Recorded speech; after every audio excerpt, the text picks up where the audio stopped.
Crash and burn, huh, Mav? Slider. You stink.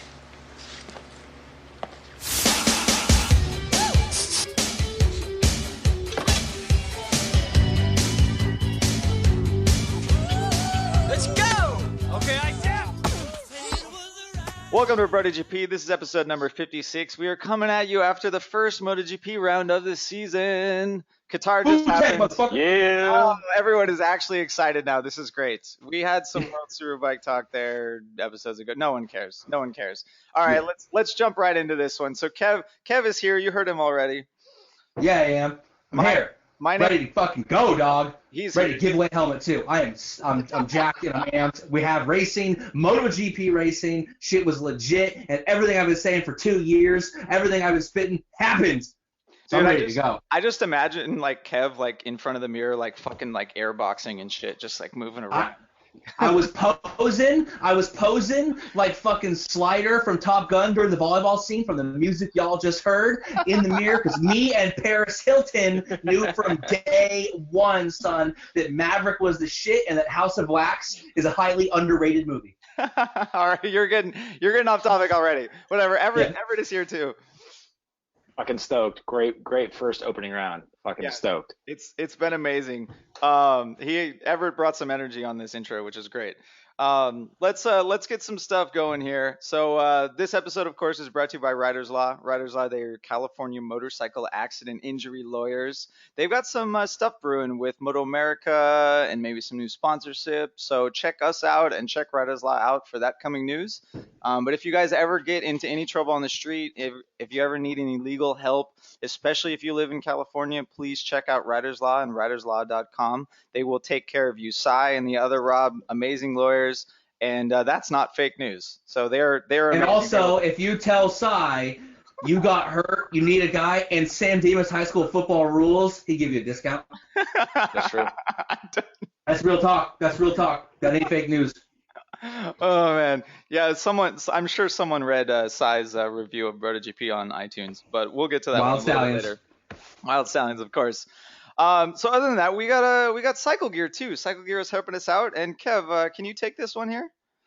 Fuck yeah, they're helping us out. They jumped on board with us. They said, don't change anything, be yourself, and here's a helmet, a sweet-ass Rossi replica to give away to your fans, or keep it. I was going to keep it, and then Everett's like, yeah, Kev, you should keep it, but then Rob and Dennis basically said, no, kind of lame. I said you should sell it so you could. Yeah, exactly. Always trying to, exactly. But anyways, CycleGear gave us a Rossi replica. If you listened last episode or during any of the podcast posts or on our Instagram or Twitter, you know that we're giving away the helmet. We're going to give it away a little later in the episode so we can get into racing talk. But just, CycleGear, if you need swag, if you need fucking helmets, tires, whatever, they got 100 stores. Go on their website. They're a huge retailer, and they love the show, and they like it how we are. So, hook them up. They help us. You help them.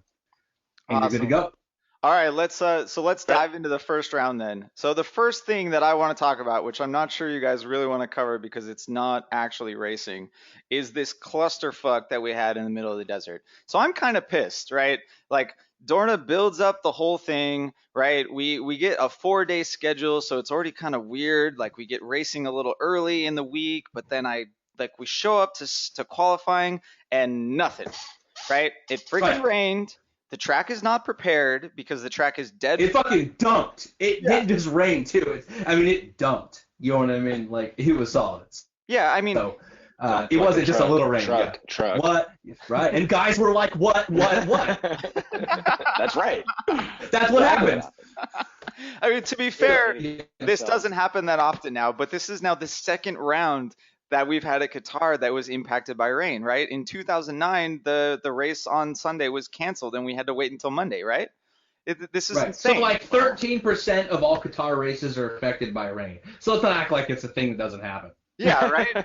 And it's not like all the other it's not like all the other rounds where affected by rain means they have to put rain tires on, right? This is actually canceling of sessions and canceling of events, and I'm not happy with it. Right. I think that should scrap the night race or scrap the Qatar round entirely. Yeah, it just really left a lot of questions and really I think put the whole schedule and everything in disarray. I know me as a spectator watching it as race day came around was wondering, should I sit here and watch live for the next 5 hours while they figure it out, or should I go do some shit and come back? I didn't really know what to do, which kind of sucked. But yeah, I mean, through the weekend, I mean, that was monsoon level activity that occurred in the fucking desert. You know, how often does that happen? Yeah, in Indianapolis, they raced in a fucking hurricane. I was there. That was an actual hurricane. Like, that was an actual hurricane. It was a category hurricane, and fucking Everett was there like a trooper, and they still had a shortened race, but they had the race. And they're saying that at Qatar and Doha, if it rains, they can't ride because reflections on the ground, the fucking track doesn't drain where it's shit, and they have obviously sand and rain is kind of a weird combination, and no one can see anything. It definitely made for a hair-raising weekend. I was sitting there watching the race going like, is it going to happen? I was looking at the weather, and there's like a storm system bigger than the country of Qatar on the way. You know, it was pretty nerve-wracking. You know, I was even sending pictures to Rob, being like, check it out, Rob. Yeah. The Doppler fucking pictures. You sent me the that fucking shit Doppler too. radar. Yeah. That was a big footprint of a storm for sure. Right. So, but I have a bone to pick with Rob on this one actually. So, like, all over Twitter, we can't ride because it's too dangerous. Like, we're not riding fucking motorcycles in a custom built track for motorcycles, right? Oh, it's too dangerous, and we can't ride. And then everyone instantly goes to, we shouldn't be riding under the lights, as if this awesome spectacle wasn't cool, you know, a one-off special round to open the season. And, you know, 2 weeks ago, everyone's like, oh, I love the night race because the bikes look so cool under the lights. And they flip-flop faster than Donald Trump on a healthcare bill. And they're like, oh, we shouldn't have this fucking race at all. You know what I mean? And then all of a sudden, of course, all the uptight-ass British journalists and everyone starts talking about, oh, we shouldn't even be racing at Qatar at all because, like, you know, they don't respect women's rights and they're a backwards country and they don't really believe in this. And the only reason this race happens is because they spend so much money. By the way, apparently enough money to fund the travel costs for the entire grid for the rest of the season. So maybe we should talk about making a deal with these guys. Like, let's be real here. Like, one reporter got jailed a couple of months ago, like, and it's a problem. Like, that doesn't happen in America either. I mean, reporters in fucking Ferguson got jailed, and we're being all uptight about it and complaining about Middle Eastern oil people as if this entire sport isn't a combustion engine-oriented sport that's funded and supported by these people. Y'all know what you're in for and what bed you're sleeping in, British journalists. It's just like when you have your iPhone, you know little 5-year-old babies are building that thing, and you're complicit in that shit, and you're just cool because you like your apps. Well, guess what? We're cool because we like loud motherfucking engines roaring by us so loud we should probably have ear fucking plugs in. So everyone's complaining about this. You know, we shouldn't even be there, as if not being there is any better for the country or the people at all. I saw the first Qatar race. We go back. Evan knows what I'm talking about. They had umbrella dudes on the grid. Umbrella dudes. Umbrella bros. You know what I mean? Like, for reals. And they were in full fucking dude hijabs and shit. And now, you know, 10 years later, whatever it is, 13 years later, you see they got scantily clad girls on that grid, man. That shit wasn't happening. Right, fucking progress, right? Elizabeth Warren would be proud. I could see chicks' butt cracks from their fucking, you know, their thong skirts. Amen, like, brother. Amen, bro. So, you know, all those people are complaining like we shouldn't even be there or all this problem. Fuck you. It's like the same thing in Vietnam. You know who fucking defeated communism in Vietnam? It wasn't the American military and us forcing it. It was Coca-Cola and McDonald's.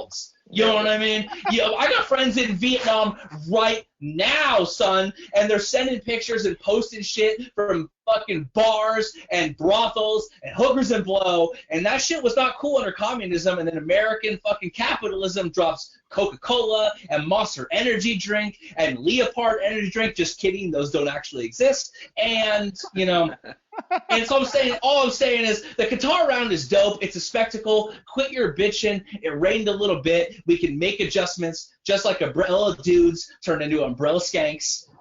Fucking rain tires, they'll have sand tires at some point, and then you can take your fucking R6 to Pismo Dunes and rock it out. Progress. It is. And so what you're saying is Dorna got the weekend right in the end, and the fact that they're there is awesome. I mean, it's a cool track. It's, you know, it's in a place of the world that most people wouldn't think you could do that. They're doing it. They've been doing it, and somehow they got really fucking lucky though, because man, that race was a small window of time to get that thing done, and they did. So Yeah, I mean, it started pouring again before the riders made it onto the podium, right? Like it was. Yeah, they could not have waited another 10 minutes. Otherwise, we would have. No. Well, we just would have cut the race short. But Right, and the cool part is too. The cool part is, for real, before we start from the actual race, if you actually go to Qatar, because you can, it's not even that hard. Buy a fucking plane ticket, cheap ass. Like, we had dudes there that were messaging us. If you're a fan and you go to Qatar, you can just like walk around the pits. Yeah. This one dude sent me a video of him on Facebook. He's just like standing in front of Rossi's garage, and he's a nobody, fucking Rodrigo. He's just there. Just do dick pics with Uchiho and whatever you want. Yeah, that's what I'm saying, dude. You got to join up with Skank Hunter 29 and find some Persian chicks, dog. Yeah. Oh man. Yeah. Anyways, well, yeah. So like we already said, the race did actually happen. Actually, Kev, I'm a little sad there. I think you just lumped me in with British journalists on that last rant. So I might have to. Hey. I might go cry a little bit after this episode. Your hair's a lot nicer than theirs. I'll have to. It's like not sure if compliment or.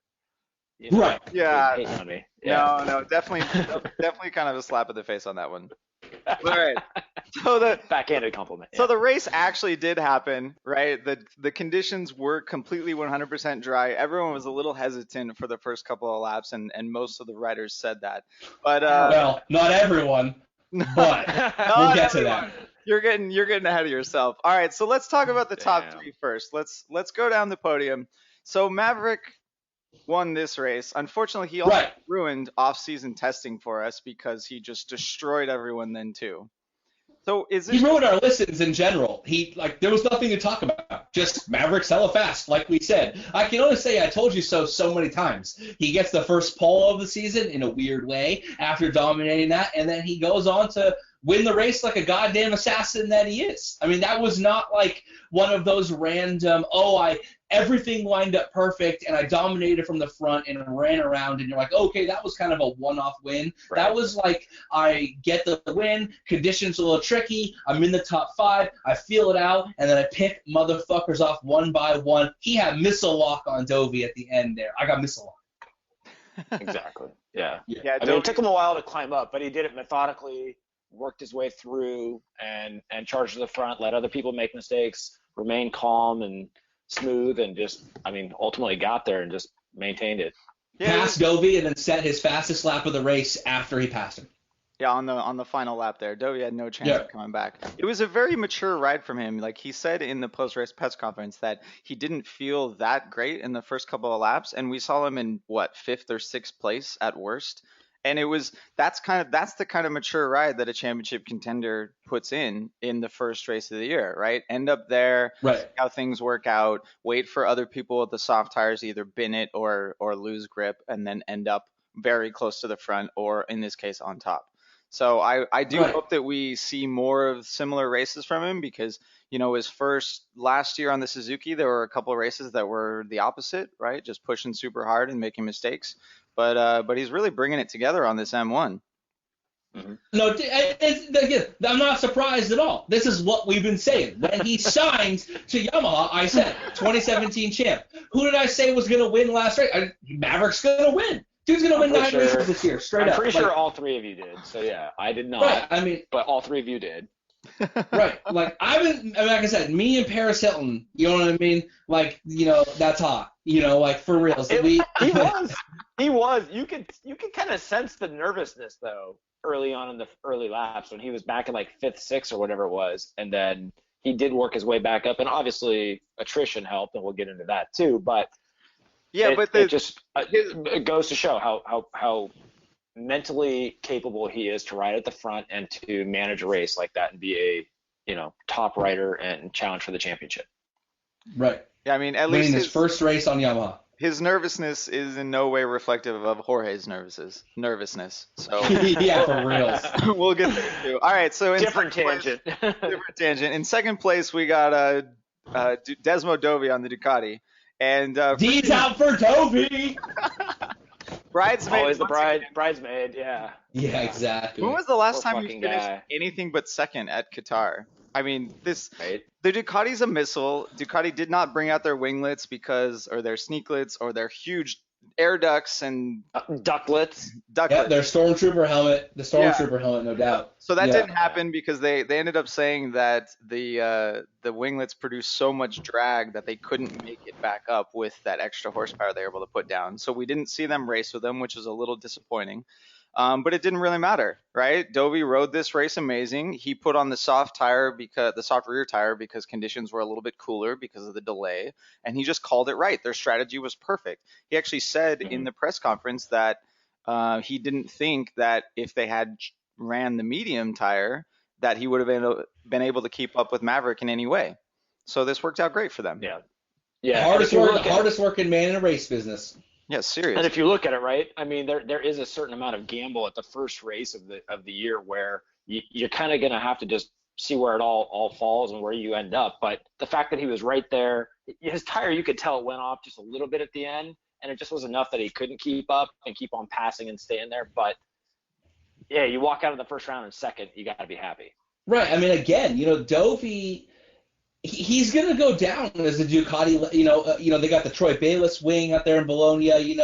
And Fogger. Like, Dovi's going to go down as one of their best riders. I posted all of the riders that have been claimed by the Desmond Sedici, he is not one of them. That dude's got a grip of podiums, a race win. He's looking good. What did he do? He picked the correct tire, was up at the front, and then knew that it was going off and brought it home to second. The guy is a workhorse. They clearly kept the right Andrea this year, because when you got someone as unstable looking as Jorge is right now, you need steady Eddie. You know what I mean? And that's what Dovi is. And he knows how to get that bike into a podium. He might not win every race, and he might not be a race threat day in and day out, but he's a podium threat, on the regular. You know what I mean? Yeah, the one thing that I want to see from Dovi is this continuation of podium threat throughout the entire season, right? Because we know they'll do good in the flyaways here in the beginning of the season, but once we get back to Europe, things seem to go a little sour for Ducati until they get to their favored tracks. Right, even in the press conference, he was saying that the Ducati is missing just that little bit. I want him to find something, and I want Ducati to find something so he can do this week in and week out. I don't need him. He doesn't need to be fighting for the title, but just fighting for that podium consistently. Yeah, and I think he's consistently been slightly better every year on the Ducati, and he's worked his way up from when they were in the doldrums of how crappy that bike was and starting the twin spar frame, and everyone kind of said that they're never going to catch up because of so many years behind development, and he just put his nose to the ground. I mean, he's straight up dad, dad bod galore. He just says, well, got to put my nose to the grindstone, got to work for them kids. You know what I mean? He works overtime. He comes in on Saturday if the boss calls him. He's cool with the boss texting him late at night with some problems. He doesn't rock the boat. He gets on the bike, puts his head down, and again, like I've said a million times, he's got a Simoncelli tat. I have a Simoncelli tat. We're basically blood brothers. Oh, that's awesome. All right, moving on to the other spot on the podium. So you just need to get a picture. You just need to get a picture with them flashing your Simoncelli. Yeah, for real. Yeah, exactly what I'm saying. Right. Yeah. You're going to Coda, right? Someone. Get you in that box with dual Simoncelli tats and get a photo there. Hey, I'm gonna find Iannone and I'm gonna get me in that box. There's no doubt.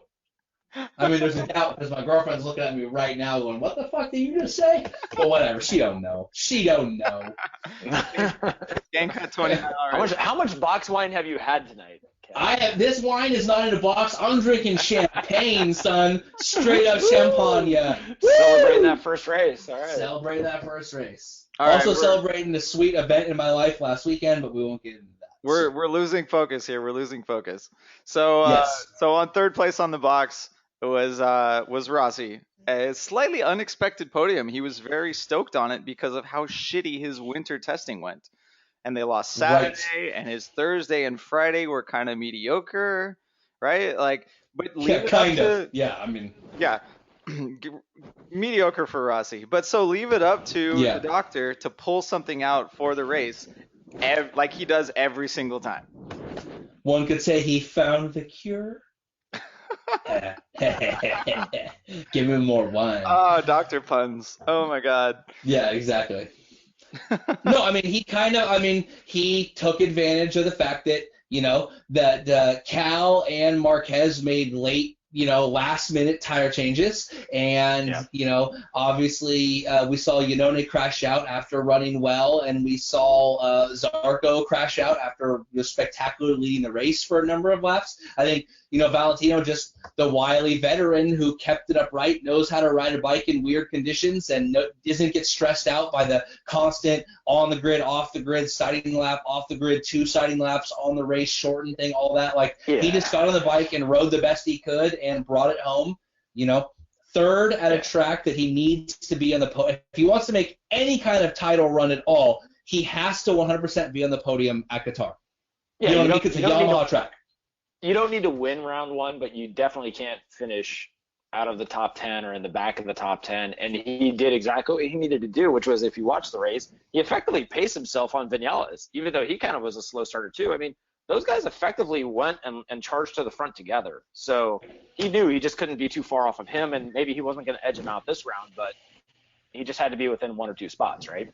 Right. Yeah, being on the podium when you saw it, seizing the opportunity is exactly the kind of stuff. That's how you win championships, is seizing the opportunity and making your bad days podium days. Well, so his worst. You already brought up the conditions. Do you think Rossi would not have had as good of a race if it hadn't rained before? I think that if Marquez and Cal weren't forced to change, again, Marquez claims he chose to change a tire. Cal is saying they were basically forced to. I think that threw everything off when 2, race winners, unfortunately we have to say that about Cal these days, multiple race winner. He's fuck, man, but they had to change to a different tire that doesn't work well with Honda with almost no setup time. That played into his favor. He definitely made the best of conditions. My grandpa always told me 1/3 skill, 1/3 luck, 1/3 who you know. Well, Rossi's as skilled as they come. He fucking knows everyone, including himself, and he's the best guy to know on the grid, and he's luckier than shit, and it worked out. It did. Yeah, it definitely is another one of those Rossi is lucky as fuck weekends. Yes. Yeah. So no doubt. In the silence. Silence. In the post-race press conference, he actually did say that they found something kind of Friday morning, something that actually started to give him confidence in the front end and illuminated some other issues with the bike, right? So that's the main problem they've been having all winter, is no confidence in the front end. So we know that if you fix that for Rossi, he will do well. And we know that if you actually put him in a race compared to practice, he's going to go 3 or 4 tenths faster no matter what. So after hearing that, I'm a little less surprised, even with the conditions. I think he would have been closer than practice kind of made him look like he was going to be, no matter what, even if conditions were perfect. So, Kev, ironically enough, we always joke about practice before I forget. And this is the one time that practice actually fucking mattered. And it was hilarious when I was thinking about it. So it did. It was freaking limited. Yeah, it was limited. They found what they needed to find, while at the same time his other rivals were thrown off by practice. They didn't find what they needed to find with a medium tire because it really doesn't work with the Honda. And so, Rossi was able to find something they were looking for, like he usually does, which is, again, really weird. And there's got to be an investigative report or a conspiracy on why can one guy, despite whatever crew he's on, always find an answer. What's going on there? I think it's because he tries things constantly. I mean, you do look at it. He's not worried about setting the best time and keeping his job. Rossi has the best job security out of every person on the grid. He can get last place and still get whatever ride he wants. Yeah, even if he doesn't ride, he sells all their merchandise. That's right. You know what I mean? His company sells everyone but Mark Marquez's merchandise. Rossi will retire and still sell the most Rossi merchandise more than any other rider combined. Yeah. So, but for that, I think that, you saw. I was loving it. That podium was great. You guys, if you listen, me. All riders that I love, Maverick is the new breed. He's the Spanish rider that other dudes actually like, because only 17 through 23-year-old girls like fucking Marc Marquez. You know what I mean? Like they need Maverick is the guy they've been looking for. The Spanish dude who dudes from other countries like. You know what I mean? Like, and it's set up perfectly because everyone fucking hates Marquez. So even if Maverick goes on and wins a bunch of boring races, everyone's still happy with him for now. For now, it depends on Real talk.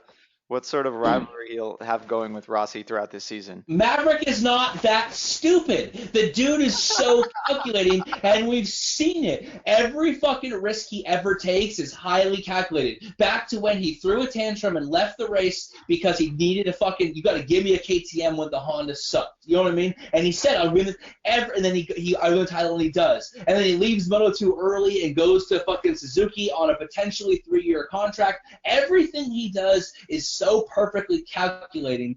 The dude is never going to put a foot in the wrong spot when it comes to Valentino. He's going to, take the throne from Yamaha. He's the heir, and it's perfectly timed. It's not like Jorge when he was still in his prime and he was a legitimate title threat and contender. It's totally different situation.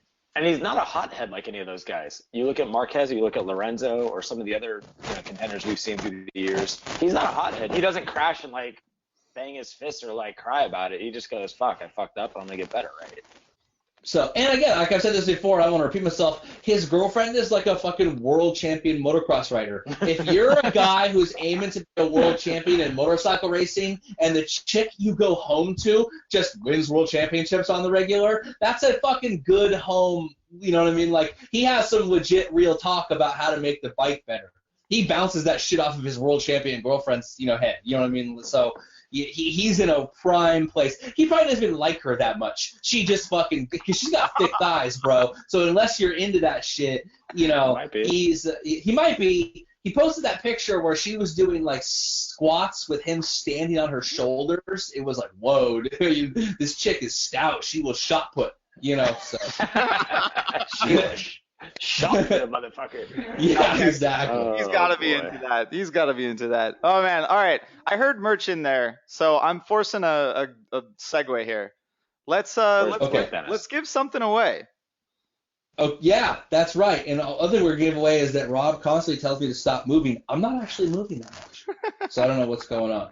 But yes, we have a helmet to give away. I'm not moving. I'm frozen. I'm stuck in my airport bathroom, and I'm not moving. But obviously, we have a Rossi helmet to give away. We told a bunch of people that, leave a review on iTunes, and then we would choose off the reviews. And we also said, drum roll, we, leave a good review because it's funny, but we're still going to choose someone at random. So if you're listening, Captain Chugs on iTunes, you left BrotoGP all the way. You have won the helmet. So email us, Instagram, DM me, Facebook message me. You have won the helmet, the Rossi Replica AGV. You're good to go. The Gothic style helmet they call. Boom, it's legit. I'm super peanut butter and jelly right now. Yeah, I'm kind of jealous. Right. We hope you fit into a size large AGV helmet. Yes. If you don't, you can keep it and put it on your mantle. You're all good. It's a size large. It literally fits everyone. Everyone puts that on because most people are douchebags.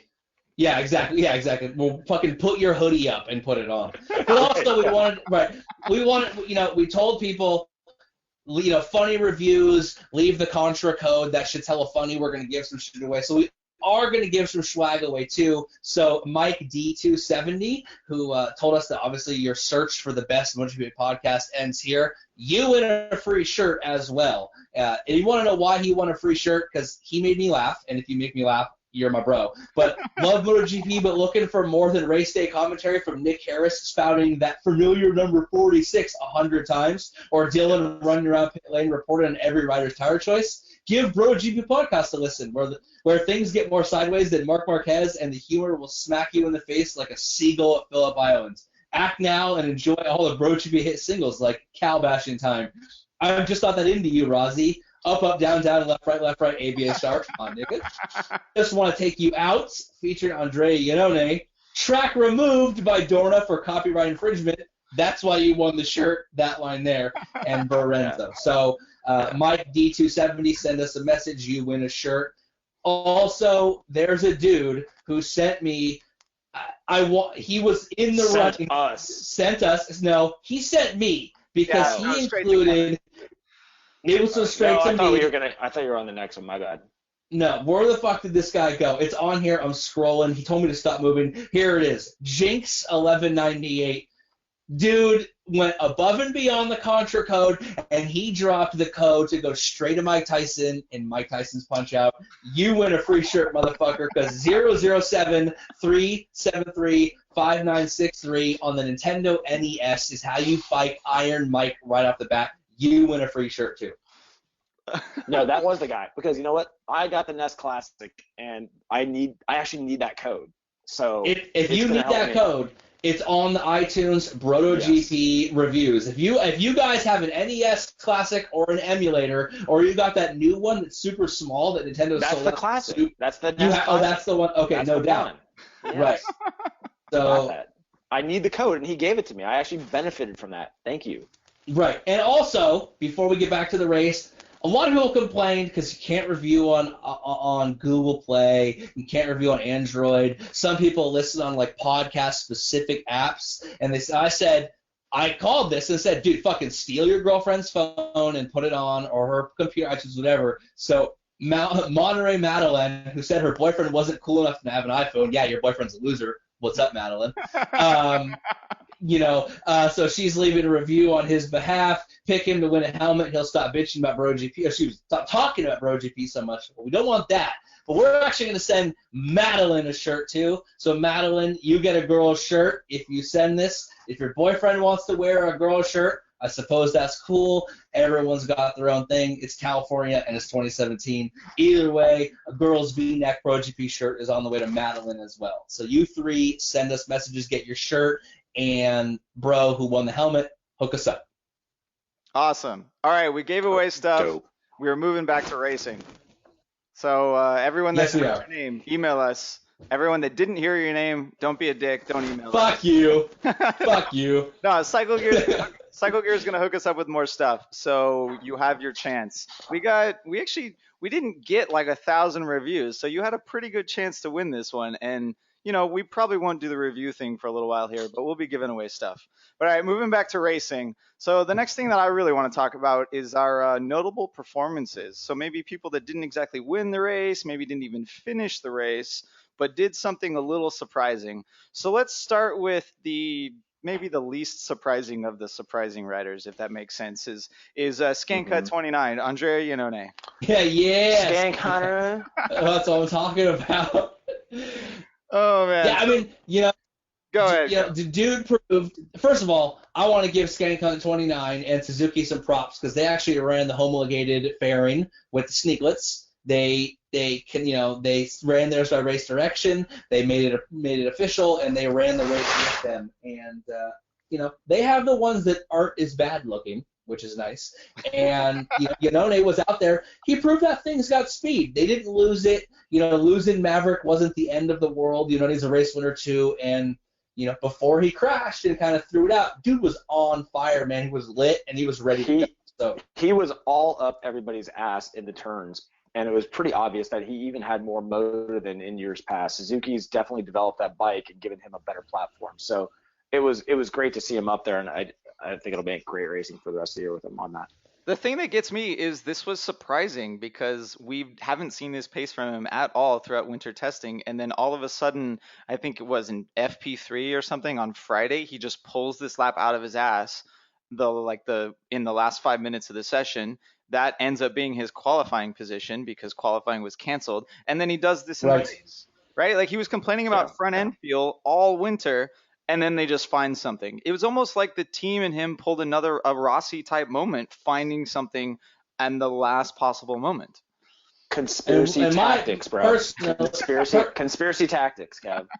Yeah, I mean, I don't think it's a conspiracy as much as like we know what he does in the off season. He trains and he fucks. He fucks a lot. Can we make a clothing brand called Train and Fuck? Train and Fuck. It's better than Pull and Bear. Train and Fuck. That's our next shirt, guys. Train and Fuck. That's his clothing line. Right. But I mean, so his front end was a little chafed during the off season. It was a little raw because he raw dogs it. And yeah, so man, dude is a racer. That's why we all like him. This is great. For real. You still want to sponsor us, CycleGear? You still want to sponsor us? They do. But he's a racer. This dude sees red mist day in and day out, and he is, testing. He's the highlight of we talk in practice. He's there to race, and when he sees guys in front of him, he wants to pass. He passes them back instantly, even to the detriment of his own teammates. So to see him out there on the Suzuki, running towards the front, hauling ass, motoring past the Honda at one point, which was pretty strange. Yeah, that was pretty fun. That bike has power, and it handles, and it hooks up. So, he tossed it away like last year, but like last year, he ended up podiuming and winning a race. So if we're going by his MO, he tosses it away, but he's going to get podiums, and he might win a race. So that will blow for the season for me. Do you think he's realistic about the fact that he's not going to win a championship, so he's just out to win it or bin it every race? Oh yeah. I mean, that's as real as his frosted tips. You know what I mean? The thing that got me is it wasn't the same mistake as last year, but it was damn close. This time he actually hit Marquez's rear tire just a little tiny bit and went down. Yeah. Right? Last year, he was just like 2 or 3 inches tight on the corner and just got onto the white line with the front and tucked it away, right? He's making tiny little mistakes that are just from over exuberance, right? He just needs to be just a little more calm. That's because he was up his ass in the turns. I mean, he really was. And it was like Marquez was parking it, and he's like, dude, I got to fucking go. I mean, you watch those two battle through those laps, and it was pretty remarkable. Yeah, I was glad too because he didn't fucking acquiesce to Marquez like so many guys do. We saw those guys battle in Moto2. We haven't seen them battle too much in MotoGP because the bike discrepancy was always an issue. Yeah. But we don't give half of a fuck that Marquez is Marquez and won some titles. You know what I mean? Those guys hate each other. That's like cold-blooded hate each other, dog. That's like two betas in like a little fishbowl or something. Like those two guys see each other and they're like, oh. I know I can bang bars with this motherfucker. Let's do it. If there's one thing Iannone does, it's bang and be up people's asses. Oh, man. And let's be real. That's why Suzuki hired him. They hired him because he is balls to the wall day in and day out, and he's their best chance at potentially winning or getting podiums. They absolutely know that he might throw the bike away sometime. Apparently I'm cutting out, so I'm going to have to talk louder. No, you keep going. Keep going. Okay. The bathroom stall keeps opening and closing. The bathroom stall keeps opening. But, they hired him to be at the front, and that was if he throws it away or he podiums, that's what they're doing because they're grooming Rins, and Rins is there to learn and practice and get better over time. Right, exactly. Right, fucking exactly. Of all the fucking rookies, exactly. But his job is to be out there and do anything he can to push that bike and be at the front, so that's what he did.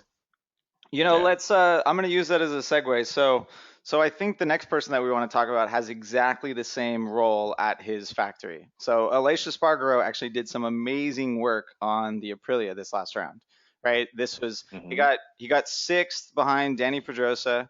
He was fighting with Danny the whole race. He was actually in front of him for a lap or two, and that's Aprilia's best finish. And I'm pretty sure they were only 7 seconds behind the winner, which is remarkable because when we saw the Ducati struggle, they were 15 seconds back. So to see a young factory like Aprilia actually pull that kind of result out is amazing. And that's my second notable performance for this race. Yeah, and it's a testament because you look at his teammate was nowhere to be found, right? Yet he was on this bike. So you look at did they drastically improve the bike, or was it simply a lacking of talent that they had on that bike? Bautista's obviously pretty good overall, but clearly Aleix is a lot better. Yeah, I mean, Aleix is the king of overriding bikes and putting them where they shouldn't be. And inversely, the Suzuki was a podium winner and a race winner, so that where it shouldn't be is where he didn't put it. But with Aprilia, right? Yeah. But, I mean, the dude was kind of pissed. He got bumped for Rins in Iannone. He had to go to the Aprilia. He probably was a bit miffed at their livery because the fucking thing is horrendous looking. Yeah, it's pretty bad. It's so bad.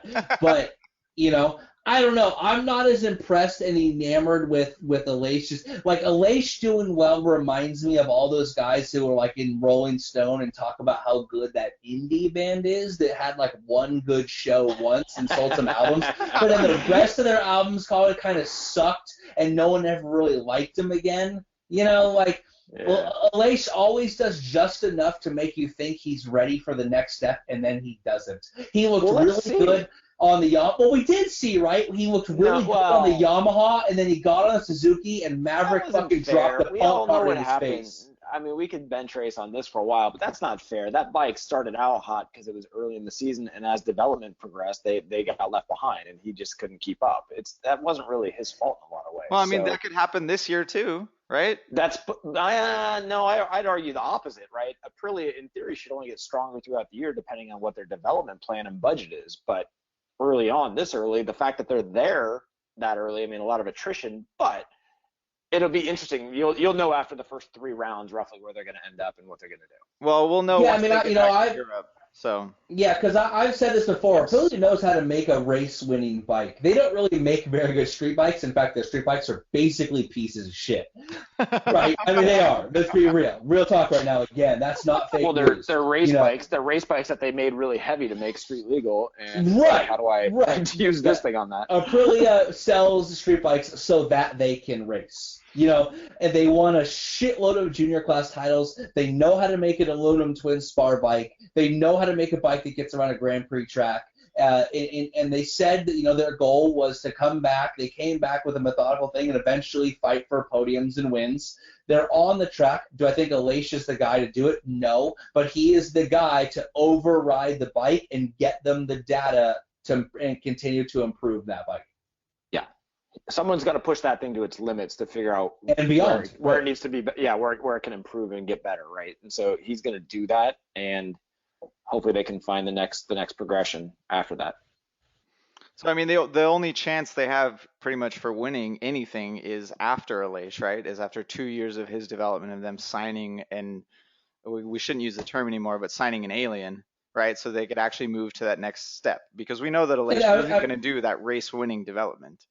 Right, they go and sign Jorge in 2 years. Because what's going to happen is that Maverick ain't leaving because he's going to be a 2-time defending champ.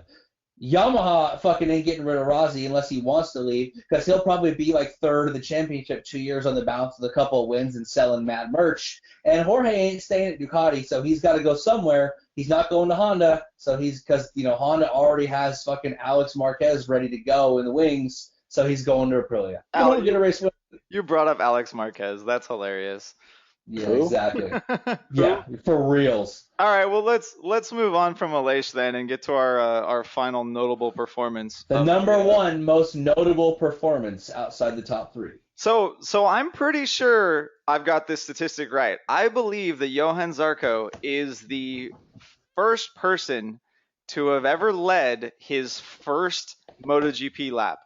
Dude, straight That's legit. Took so you told me before we were recording that Max Biaggi won his first race, which is arguably better. But Max Biaggi did not lead the first lap of that race. Therefore, his first lap on a 500cc GP bike was in 3rd place.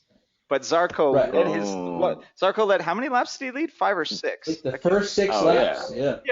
Oh wow. Yeah. So for me, I'm actually surprised, because this was not the Zarco that we saw in Moto2. Like, what the hell happened here? Who appeared on that Tech 3? You would see Zarco do this near the end of races. He would just chill out for the first half, then he'd be like, all right, let's fucking go, and he'd just turn it on and just lights out, gone. Exactly. And dice through. So how did he do it at the beginning for once? I mean, I think you got to just look at the situation. I mean, you take any satellite bike, you're even near the front of the grid. You look at, all of last year, all those fucking fluky wins. It's one of those, dude, this is your fucking shot. You got to go for it. Yeah, I mean, he had double soft tires. It was a race which, was kind of crazy conditions. No one knew what was happening, and he knew that all of the title contenders and normal race winners were going to take it easy because they can't afford to throw it away, and it was his shot to try and run away with it. I mean, he's the first Moto2 repeat champion. Dude can backflip in a full set of leathers and helmet. I can't do that. Yeah. So I mean, I can't do it at all. So yeah. Yeah, I mean, he's got skill, and the other thing is like Herb Poncherel said, that's a good bike. We kind of found out like Cole and Bradley, to steal Everett's word, scrubs, straight scrubs. Yeah. Just not good riders, never took the next step, never learned. Bradley took too long. Zarco has a lot to prove. He got kind of bumped off of the Suzuki factory ride to ride for the Yamaha. But the Yamaha's a good bike. It's stable, it's neutral, it's easy to ride. Cal, in his sort of salty way with his backhanded compliment, was, well, the Yamaha's the easiest to ride, There's probably some truth to it because he rode it. And yeah, he would trade places in a heartbeat probably. And even though he's on that Honda and it's a pseudo factory, I mean, he's clearly not doing shit on that, so I'll stop talking about that guy. Yeah, I mean, aside from winning 2 races last year, but lucky. Lucky. No, I mean, Zarco found himself. I thought for sure like 2 laps in, okay, dude's gonna fucking chuck it any day now. But he's struggling. We all were there. thinking that, right? Yeah, I mean, it was a matter of time. So right. And he was riding on the ragged edge. You go watch his tires and the movement in his tires through those laps. Rob, I don't know if you were sensing it too, but I was just like, this dude's on the edge. It's just a matter of time given the conditions and the pace and all these guys that are breathing down his neck as a rookie. I actually kind of thought the opposite. I thought he was taking the Marc Marquez approach of push hard. Oh no, not on that bike. Tires warm, right? Because I agree that his riding style and the movement he was getting out of that thing was very anti M1. It was all over the place. But we know with the GP tires, you push them hard, they stay hot and they stick. And his entry. Yeah, his entry was a bit nuts, which is what we saw. So he laid it down in there turn 2, right? The first left, which claims a lot of riders. Well, he says he was offline or whatever because he was a little shallow. He should have been out a little wider, and he just tucked the front, right? And it's like, come on, man. Your entry was just so aggressive.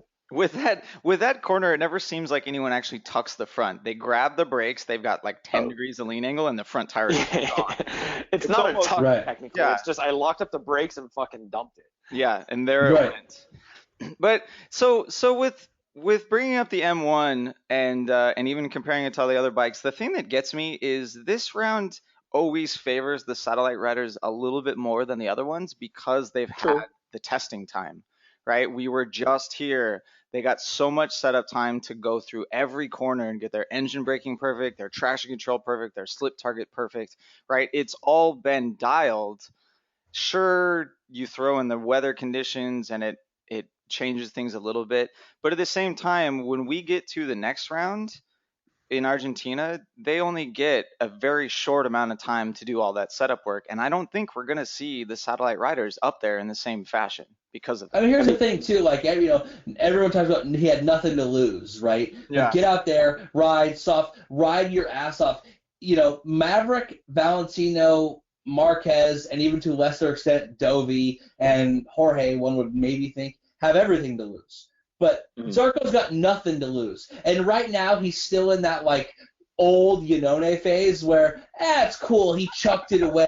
But he was leading the race. He does that 4 more times, and everyone's ripping on him for crashing all the time, right? But he's still in the phase of, he led the race so dope. Oh, my God. He's a non-Spanish rookie who led a race. That's the real reason everyone's excited. Would you rather be him or Jack Miller, right? So Jack Miller, I completely forget, right? I believe he finished the race in the top 10, but completely unmemorable performance. Whereas Zarco, if you're the team owner, if you're Herb Poncherel, would you rather have your guy at the front for fucking 5 laps getting all that TV time and your guy just feeling like a stud, or would you rather be some backmarker no one gives a shit about, no TV time?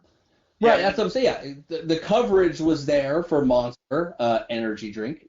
And Plug, hint, plug, hint. plug. Yeah, for real, for real. But he was out there. He led the race. He knows what it feels like. He made a mistake, but he's a rookie. He crashed, and there's worse things in the world to crash while leading a race as a rookie. You know what I mean? Miller is in that, like I said before, he won the race, and then he has to go back to the fact that he's on a shitty bike for a shitty team with shitty Back to mechanics. reality. And reality for him is shit. Reality for Zarco is, hey, on a dry race day, I led 6 laps ahead of some of the best riders the world has ever seen. All I got to do is build off that. And he was pulling a gap too. That's the that too. Yeah, he was. That's what I mean. He was riding on the edge though, and all the other guys were still feeling out the conditions, and that was just kind of like, well, let's go for it. Fuck it. Yeah. I mean, had he gone much further into the race, he would have roasted the rear tire. Dovey said specifically that even with the Ducati being reasonably friendly on rear tires somehow, there's no way that he would have been able to push that hard for that long and actually make it to the end of the race. So we know Zarco wasn't going to win it, but it's just still very surprising to see him up there. And I don't know. I already said that I don't think he's going to keep it going. But maybe he'll get some top 5s a little bit later on in the season. But the talk track and the point, right? The overarching theme is the platform and the team are just the most balanced outfits out there. And it's interesting to see Tech 3 back where they used to be with satellite riders sniffing on podiums, leading races. Is that going to happen again? I really hope that either Zarco or even Folger was looking good too, but he just didn't really mature through the race. So it'll be really great to watch these two guys. Folger is still my pick for Rookie of the Year. I still say that. I think he's going to have the most points. Zarco might have more memorable races. Yeah. I don't know. Folger is still my pick, and I can't quite put my finger on why. It's just a gut thing. But, we've said it a million times. When Dovey and Cal were on that, they were podiuming half the races, Tech 3. I really think it comes down to Bradley was simply a bad choice, which everyone knew from the start, but because he's well-spoken, all the journalists gave him slack. Like, because he's well-spoken, this isn't CNN, it's fucking motorcycle racing. As John Hopkins famously said, the more you know, the slower you go. And Bradley Smith, for all he knows, was fucking slower than shit this race. You know what I mean? And so I don't really care that Paul and Bradley are gone because I'll take two gas rookies on a bike that's easier to ride and learn any day of the week. I think this is going to be a banner year in the resurgence of Tech 3. I really do. Well, so how do you think that their lack of development is going to compare to the RCV and the Ducati kind of pushing forward throughout the year, right? We know the factory M1 is going to be ahead of them no matter what, but they have to challenge these factory bikes to put it inside the top 6. Yeah, I mean, but we saw last year multiple satellite riders win races. And Honda is exactly, Honda's satellite riders aren't known for their high level of development. You know what I mean? It's kind of just like, here you go. Yeah. And we all, so can they win races? I don't think so, personally. I don't think Zarco or Folger are going to win a race. Can those guys get podiums? Yeah, I think they're going to get a couple podiums because they've got, we've said this a million times, the Yamaha is the easiest bike to push hard. And so, you've got hard, hungry rookies ready to get out there. Meanwhile, Honda still seems to have the same problems they've had before. Mark Marquez did not look all that good. Danny didn't. He was fighting with Aprilia of all people. Junk. Yeah. Right. And then when we find out the Honda really only works with the hard front tire, are we to expect that they can run that hard front tire every race? Not really. Ben Speed's kind of an interesting column about the way that Marquez brakes, and I think that they're going down the same rabbit hole where slowly but surely that bike becomes impossible to ride in anything other than one narrow style. So I hate to admit this, but here's the analogy. Is Mark Marquez to Honda what Casey Stoner was to Ducati for a long time? And if something happens to Marquez, does Honda just flounder? And I know they got some wins on, again, fluky situations last year with other riders, and I like to joke and say Honda was the best. But the reality is, I think Ducati is the number 2 bike to be on at this point. I don't think it's even Honda anymore. Yeah, I mean, unless you're Jorge. But the Ducati, we wondered about that last year. That bike is slight jab. Slight jab. That bike's a fucking missile, dude, and it brakes really well. Like I've said this a couple times. I think Marc Marquez wins the title on the Ducati. Well, they're making steady.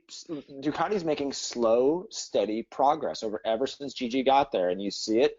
And now they're at the front. I think Jorge and the whole weekend. I think he got mind fucked by the weather and everything else too. But that's where. But you look overall, Ducati with all those bikes on the grid, they're putting the investment in it, and it's starting to yield the results at the front. So I'm gonna kind of disagree with you there, Ev. I'm pretty sure that Honda has not made it down that rabbit hole yet. I don't think they're getting Casey Stonered. Marquez is actually, he might not still be on the 2014 RCV chassis, but he ran the same chassis for 2 years because it was the best one for him, and he was winning races and he won titles on it, right? Whereas everyone else, Danny Pedrosa, Cal, and them, they were getting the new chassis with Honda trying to fix their problems. So it's not like Ducati with Casey Stoner where they just put all their eggs in one basket. They're definitely spreading around the development, and we see that more this year because Cal was the bitch for the factory riders in winter testing. Right, he did. Yeah, but you're just not seeing the results of all this effort, right? And that's. Well, I mean, I think the problem is the numbers are misleading. Yeah, the numbers are misleading, but the problem is that you're giving that development to Danny and Cal, right? You're not giving that development to Mark and Mark is the one that's going to win you the races. So maybe they're wasting a little bit of effort, but like we all know, you can't get stonered. You can't develop a bike for one rider and screw yourself in a couple of years, right? So it's good that they're making all this effort and they're doing all the development. So even more ironically, they're basically letting him stay on his own platform and bike and be on his own island of a platform while they develop for everybody else. Yet none of those people are even doing anything with that development. That's kind of my point. I mean, they've bridged the gap a little bit this year. It's ironic. Yeah, they're doing the motor development now, right? So they switched to the Big Bang, they moved off the Screamer engine, and that is spread between everyone. Like I think even Miller got the engine that the factory riders tested at Sepang or something. So he's only one tiny little step behind what the factory riders are using. So like hopefully that will help everyone. But I mean, we saw this last year, right? Like Honda started last year shitty. Right, they had serious issues with their motorcycle. Yeah, I agree. And then, unlike everyone else, or what everyone else had planned to do, they actually completed development throughout the season. So I do kind of expect that we're going to see that again. I feel like you converted me a little bit from saying that. Like too much hammering down on to be an. Although I do think that this year is different from last year. Last year we saw all kind of rain races, and we saw Jorge go into a really weird funk. And Jorge was really, Marquez's only real title run. Valentino was kind of up and down, so he only had to contend with two guys. Yeah, they were factory Yamaha, but one of them completely mind-fucked himself because of weather, and then the other one is a guy that's entering the twilight of his competitive career. This year, he's got a good Yamaha with fucking Stone Cold Assassin Maverick on it. He had to compete last year with Ducati. Well, Ducati had an Andrea who spent a lot of time taking out the other Andrea. You know what I mean? So, the circumstances for a factory who was behind on development and then was going to run, hard was great for them. This year, I don't think so. I don't think it's as well. I don't think that stars are going to align for them this year. It will be a much tougher year. They're going to have to get the development on that engine and those electronics done a lot sooner for Marquez to kind of put up a fight. Because, I mean, we already said it earlier that Marquez got passed by the Suzuki on the straightaway. That's not something that should happen. I mean, it's not a good look, Honda. It's not a good look. That's not a good look. Yeah. But all right, so we're talking about forgettable performances already. So let's which one do you want to start with first, Marquez or Jorge? Jorge.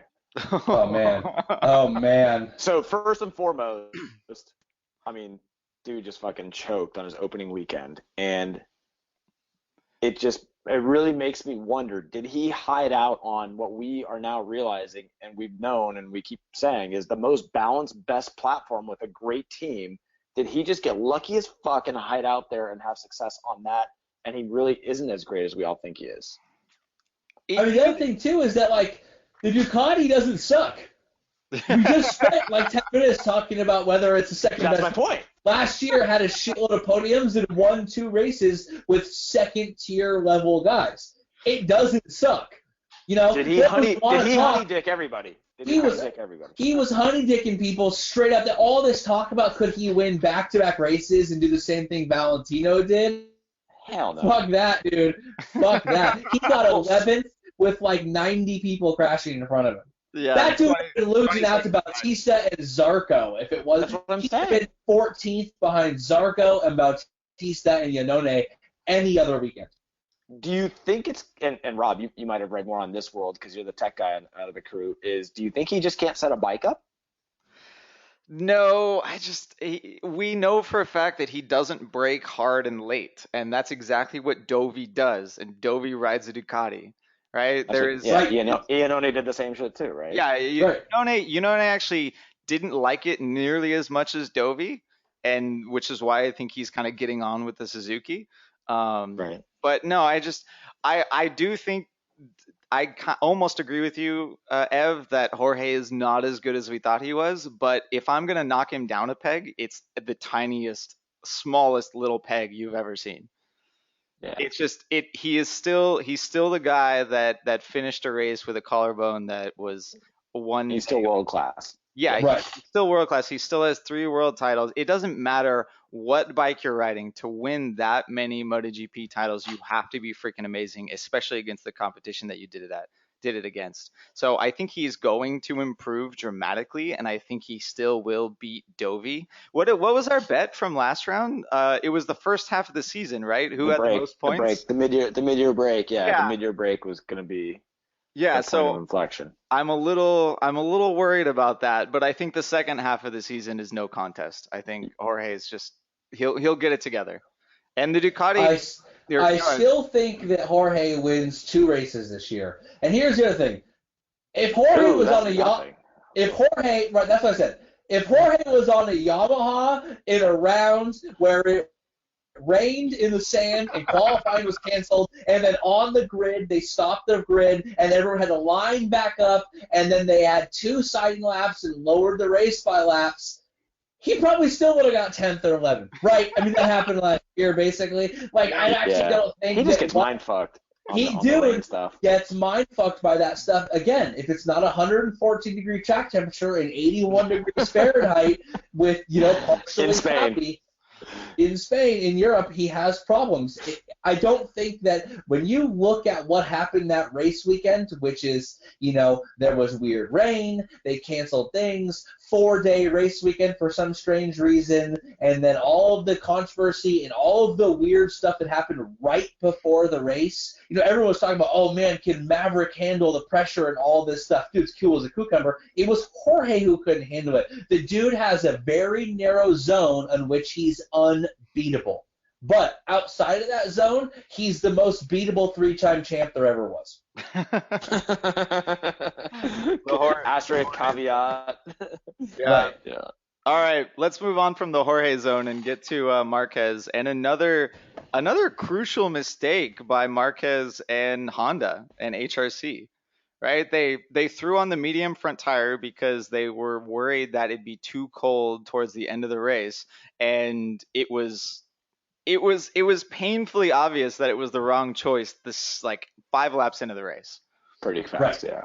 Yeah. He just couldn't keep pace and was really reaching to keep pace or pass back and do dumb shit. They changed the tire. Marquez says they chose to at the last second. Cal had a weird statement. He said he didn't have a choice, but didn't elaborate on it. So I don't know if he was forced to change a tire or if because Marquez changed, he had to change too. But clearly, dude, it's Cal. He's gonna make every excuse he can. Yeah, that's what I'm talking about. Hey, you know what I mean? If he wouldn't have changed the tires, he would have been fighting for the podium, though. No doubt. He would have been fighting for the He would have won the victory. race. What are you fucking talking about? Yeah, exactly. Right. I mean, in last second, normally, Marquez's crew, and they were known for a long time for making these gambles that always paid off. And they would reinvent styles and reinvent jumping from bike to bike, and slowly and they looked like an invincible crew. It was just such a perfect cohesive unit. And then slowly but surely these little cracks appear. Well, okay, they're not this perfect team. They make mistakes too, and they've made a couple crucial mistakes. Again, he got fourth, so it's not the end of the world, but to kind of prove that bike only works in a narrow band of conditions too is not good for a long-term title challenge. Yeah, I mean, if to your point, if this is their mistake, this one is a whole lot better than getting disqualified from a Phillip Island race because you missed the tire change window. Right. It was tricky conditions, but he still got fourth. So, I mean, for me, he mitigated. Yeah, mitigated, right? I mean, he still beat Danny. And I'll get worried if he loses at Coda. I'll be worried. Oh, yeah, wow! Exactly. And by worried, I mean ecstatic. Right. Well, so that's going back to it. It's the first round. You just need to get out of the first round, get the first round jitters out of the way, place reasonably close to your Yamaha and Ducati track. Correct. And that's what I was going to say is the track really lends itself to being fairly balanced because there's no point and shoot really at any one point, and the straight's fairly long, but it's not overly long. So it's not Red Bull Ring for Ducati where it's just point and shoot long straights and you just motor out of everything. So if the Honda could figure out how to not spin the tire in the sand, they would do considerably better here. That's right. Yeah, it's just not their track. Yeah. Everyone that lived near the coast would also ride considerably better. That's why the fucking race is in Qatar, bitches. They're sand testing for trickle down development. That's what trickle down. Exactly. All right, guys, it's been about an hour. Do we have time to talk about Moto2 or Moto3? I want to at least mention it because my boy Franco finally won his race. He'd been on the cusp all season long last year. The top level guys move up, and then he's the heir apparent, and he does exactly what we all expected him to do, which was win the race, be a little more mature about it, show his style improved. And also, Tom Luthi was on the podium, and if he had won the race, I would have quit watching Moto2. He's the worst thing to happen to Moto2 racing that there could possibly be. I was waiting for your cliche, he's the best of the rest, because there's no one left. I mean, that's the problem. It's Franco should win this. Now, there were a couple surprises, though, right? The KTM was doing okay. And there I told you, Rob. I told you, Rob. Yeah. All right. There were some other notable surprises up there. I'm not eating crow yet about the KTM, and I still have the GP bike to fall back on if I ever want to talk shit about them. Yeah, please. The KTM actually did not have the best weekend. They didn't do well in Moto3. They apparently raced in MotoGP. You wouldn't know that from the feed or any of the coverage or any of the articles or having watched it in any way, but they say that there were Red Bull KTM bikes on the grid in MotoGP. I'll take their word for it. Dude, they beat Lowe's. Right. Who? What? Exactly, another who. I like Miguel Oliveira. I've always kind of was rooted for him. He was on the shitty team last year. He switches to KTM, gets a fourth on the first ride. They brought a new frame and new exhaust, so that bike is being developed. I'm excited about KTM and Moto2 and hoping that it jumpstarts more factories or higher-end satellite teams, and they looked really good right off the bat. And my boy, best hair in all of Moto2, Fabio Quartararo, 17-year-old phenom. He dropped a sixth. He looked really good, and he showed another guy that transitioning to Moto2 might not be impossible for anyone but an alien because he looked pretty solid as well. Well, and it's not like he had a good year in Moto3 anyway, so he's showing that if you're 6'1" or however tall he is, you probably should not be in Moto3, and you should probably be in Moto2. So, right, see Nicolo Bulaga. Yeah, exactly. Yeah. God damn it. And Bulaga said that if he wins 2 races, he's cutting the hair off. So I don't know how I feel about that. Well, that's horrible. I was pretty bummed out that we were excited to see Binder get in there, and he ended up with 20th place, which was pretty underwhelming. Yet his teammate, who, Oliveira, I mean, he got 4th.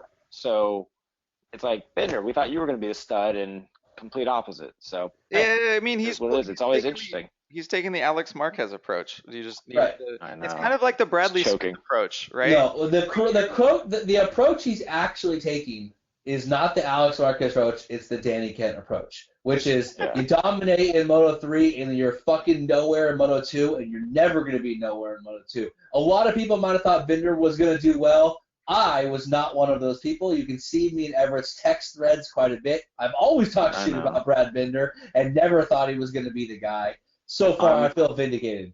I'm still rooting for the kid, but I want to see him succeed. But yeah, it's a little difficult to see that. You guys don't need to at make this up point. your decisions yet. It's only been one round. I know. So there's still. Well, Danny Kent on the Suitor was actually up there for a minute and fell back. I don't know if that bike just can't manage tires, or he can't manage tires, or what. But The he was there Suitor in the mix a little bit. The Suitor was reporting issues with too much rear grip. So Right. yeah, if they're probably wearing the front tire considerably more than everyone else, which Pushing the front way too hard, too much rear grip. yeah, around Qatar you really need the front tire to handle well. I mean, which is the issue that Rossi reported in the GP race, right? He didn't have it in the last couple of laps because he ran out of front grip on the right side. So right, I think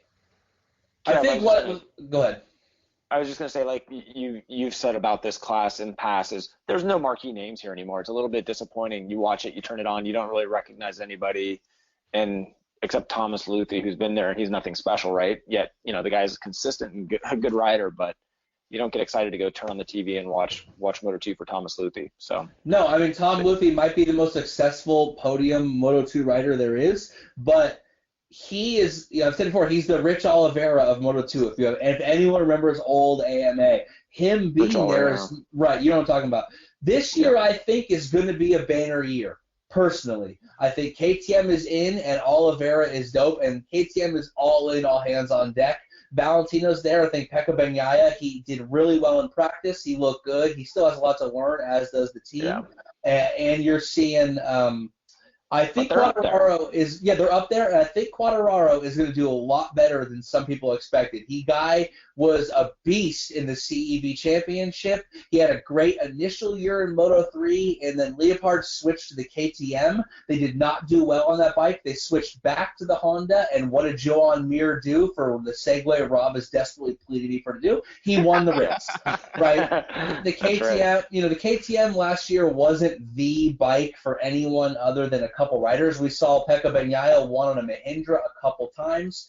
Binder did win, but overall for the satellite riders, KTM wasn't the best in the world. I think Moto2 fits Quattararo a lot better. He's less concerned about sunglasses and more concerned about winning races and doing well. That's a dig at Rin. We'll make that dig every episode. I think you're gonna, I think you're gonna see this year Moto2 recapture people, young, charismatic riders, bigger factories, teams that people like. I'm really hoping that this year is the year we all remember that Moto2 used to be dope. I'm gonna hold out. I will wait until we get to Europe to wait for all those young riders to kind of push towards the front. Like if we do get KTM up there, I could definitely see this being quite exciting. KTM and a few other riders. So even the Suitor will come good at a few tracks, right? And they'll fix those grip issues, and then it'll be amazing, and something interesting will happen. And Tom Luthi will get third, and we'll not talk about that. Right. change our talk track on Moto2. Yeah. Boom. Well, so let's do Moto3 for like 3 minutes, and then bounce. So Fenati came back. You know who was there was Fenati, but who wasn't there? Fucking Everett and Yaya Bastianini. Where did he go? Where the fuck did he go? Dude, he went nowhere.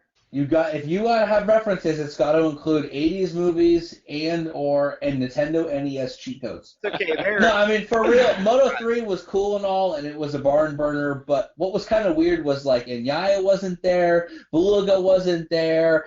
What was going on? A lot of the guys everyone was sort of rooting for this year as being their year were just completely not on the radar at all.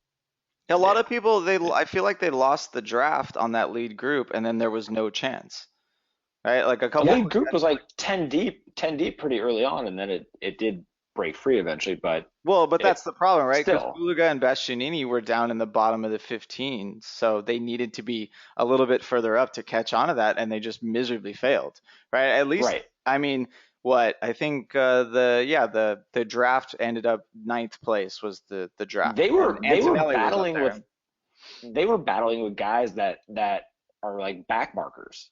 and they were losing to them. Yeah. Like Right. dropping positions early on. I don't know what the fuck happened to those two guys. It's really a head scratcher. So Yeah, I mean, anyway. the good news is Moto3, you know, everyone kind of is allowed to have a weird, shitty day. all these you know, all these kids are So- gonna crash out 2 or 3 times anyway, so it doesn't fucking matter. right. So, Well, yeah. Binder is gone now, so you're right. The championship will not be won by someone that's on the box all the time. Right. It's much more wide open for someone to kind of like have a couple of wins, but also a shitload of bad finishes. It definitely lined up for a race to the wire. We all kind of knew Binder was going to win early on. Danny Kent dominated with a couple of races where he, you know, it just was, you know, this year is a lot more wide open, and I think that's good for the sport in general. I mean, Moto2 is known for being the kind of insanity that there is, and I want to, you know, fully embrace it. Sweet response. Oh, perfect. Yeah, I got you. think we're closing this one out now. Yes. Uh, Wrap it up, B. We're wrapping We're it gonna up. wrap it up. Just to remind, CycleGear did give us a helmet to give away, and we had given it away to Captain Chugs. Yo, you gotta email us, bro. You gotta email us, and like everyone out there that's listening, don't be a dick. Don't send us an email and say that you're him. If I get like 3 emails saying they're the dude, no one gets it. This is like in elementary school, it's 2nd grade, and someone threw their sandwich at the teacher, and if no one fesses up to it, no one gets recess.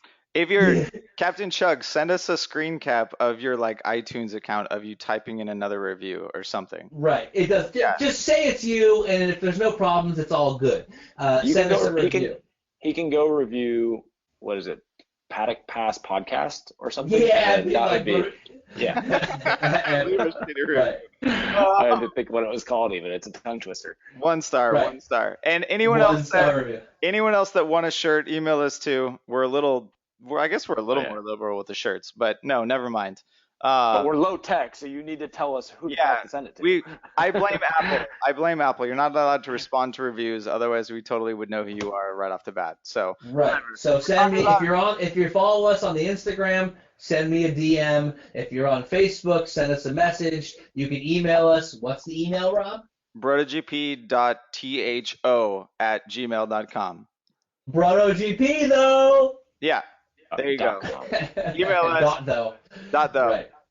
All right, everyone. We're rounding this one out. It's been a crazy episode. It was a crazy first round of MotoGP, and I think we have Superbike coming up next, and then some Argentina racing, and there's some Moto America round coming up. Banditos in Argentina. Banditos in Argentina. Awesome. All right, we will catch you in a couple of weeks. Thanks for listening. Bye. Skank 29.